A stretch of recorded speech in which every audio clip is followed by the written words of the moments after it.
Olá, meu irmão, minha irmã. Sábado da terceira semana do tempo da Quaresma, 29 de março.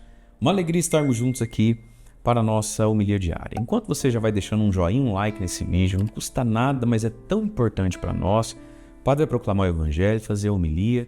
E ao longo daí, depois do joinha e do like, deixa algum comentário, nem que seja um amém, repercute algo. O like, o joinha, né, e o comentário esquenta o vídeo. A gente aparece para mais pessoas e assim a gente evangeliza juntos. Evangelho de hoje, desse sábado da terceira semana da Quaresma. Lucas 18, do 9 ao 14, diz assim. Naquele tempo Jesus contou esta parábola para alguns que confiavam na sua própria justiça e desprezavam os outros. 2 homens subiram ao templo para rezar. Um era fariseu, o outro cobrador de impostos. O fariseu, de pé, rezava assim em seu íntimo. Ó Deus, eu te agradeço porque não sou como os outros homens. Ladrões, desonestos, adúlteros, nem como este cobrador de impostos. Eu jejuo 2 vezes por semana e dou o dízimo de toda a minha renda. O cobrador de impostos, porém, ficou à distância e nem se atrevia a levantar os olhos para o céu, mas batia no peito dizendo, meu Deus, tem piedade de mim que sou pecador. Eu vos digo, este último voltou para casa justificado, o outro não. Pois quem se eleva será humilhado e quem se humilha será elevado.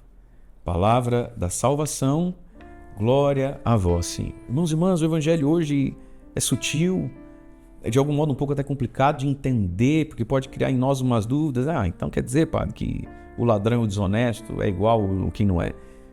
Vamos lá. Jesus contou uma parábola, inventou uma historinha, baseada em fatos reais, né?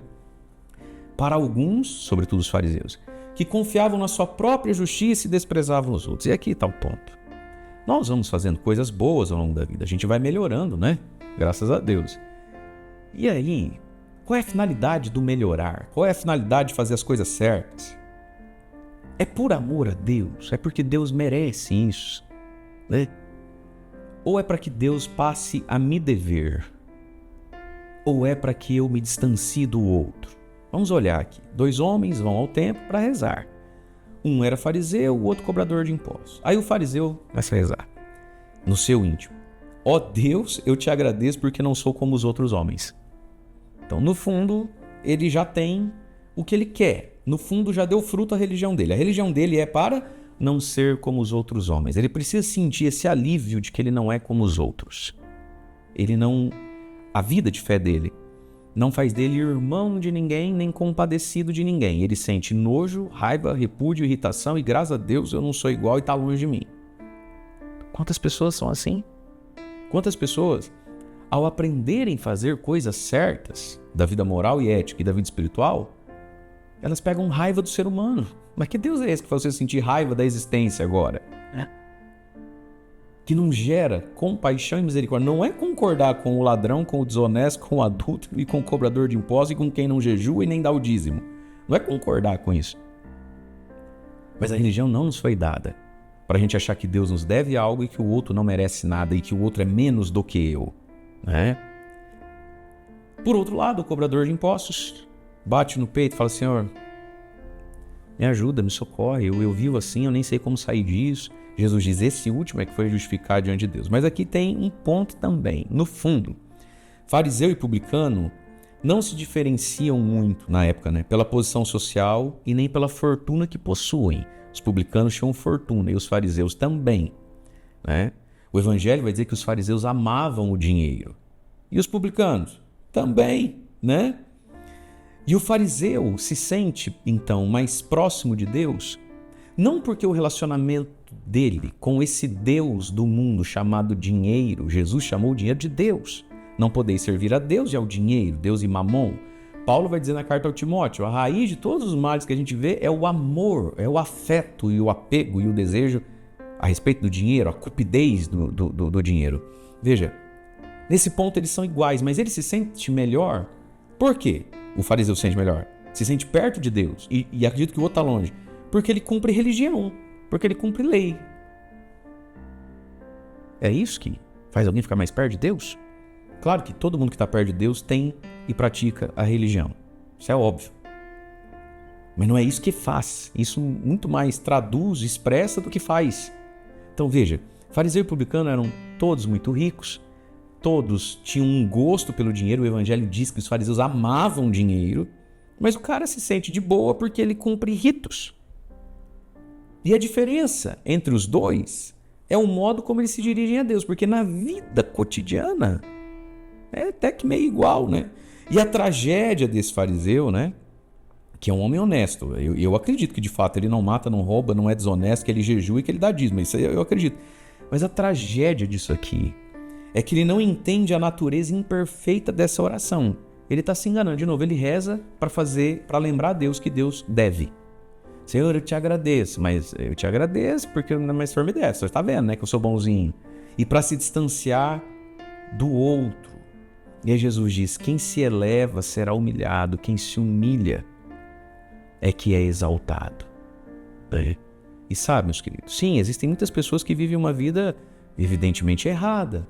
Evidentemente é uma vida que não vale a pena ser imitada. Mas a gente não pode ter esse nojo, esse asco do outro. E nem mesmo julgar dessa forma, porque Deus é que conhece os corações. Numa dessa, se eu e a pessoa que eu mais repudio sentarmos juntos para conversar, a gente vai se perceber iguais em alguns sentimentos, em alguns dramas, em alguns medos. Todo mundo sofre. Todo mundo tem suas razões, seus porquês. Todo mundo tem uma história. Todo mundo tem uma miséria interior, né? Então, às vezes, muita gente que a gente julga, se a gente sentar junto, a gente vai ver que um ou outro pecadinho ou pecadão a gente comete igual, e um ou outro enfrentamento meu também é dele, o que é dele também é meu, e a religião precisa criar fraternidade, um sentimento de companheirismo. Veja, para terminar, não é mudar o nome das coisas, não é dizer que o errado está certo, mas nós vamos entender que todo mundo é filho de Adão e Eva. Nós somos todos do mesmo barro, nós somos da mesma condição humana. E a experiência profunda de Jesus Cristo gera algo de fraterno em mim. Não muda o nome das coisas. Ladrão é ladrão, desonesto é desonesto, e o dízimo tem que ser dado e o jejum tem que ser feito. Mas quem não vive assim se torna objeto da minha compaixão, da minha fraternidade. Porque quando a gente encontra Jesus, a gente se encontra. E quem se encontrou de verdade não está muito assustado com nada nem com ninguém mais da vida. E quem se encontrou de fato com Jesus passa a ter um assunto muito sério na vida. A si mesmo. Para de olhar para os outros. Muitas pessoas vivem fora de si. Percebe? Esse fariseu, ele só está em paz, ele só está bem porque ele encontrou alguém pior. Ele não consegue ser ele diante de Deus. Quantas pessoas não são elas mesmas? A alegria ou a tristeza dela é sempre no fator da comparação. A pessoa não está satisfeita nem com o próprio corpo, nem com o carro, nem com a casa, nem com o casamento, nem com os filhos, nem com os pais, nada. Ela vive metrificando, né? Ela vive parametrizando a vida com o outro, seja em qual área da vida for. Gente, viver assim é infernal. A gente é o que é diante de Deus, a gente é para Deus. E aí nem vai sobrar muito tempo para se iludir, se achando tão santo porque encontrou um mais pecador, nem julgar e nem desanimar de si mesmo. O bonito aqui desse publicano é que ele poderia ter olhado esse fariseu, que no olhar humano era muito melhor do que ele. Ele podia ter sido desanimado. Esse publicano pecador nos ensina uma coisa. Ele não se desanimou por causa do outro. O fariseu está iludido por causa do outro. O outro faz ele se iludir achando que é santo. Mas o publicano podia se desanimar, se sentir num caso perdido, uma vez que o outro é tão mais santo.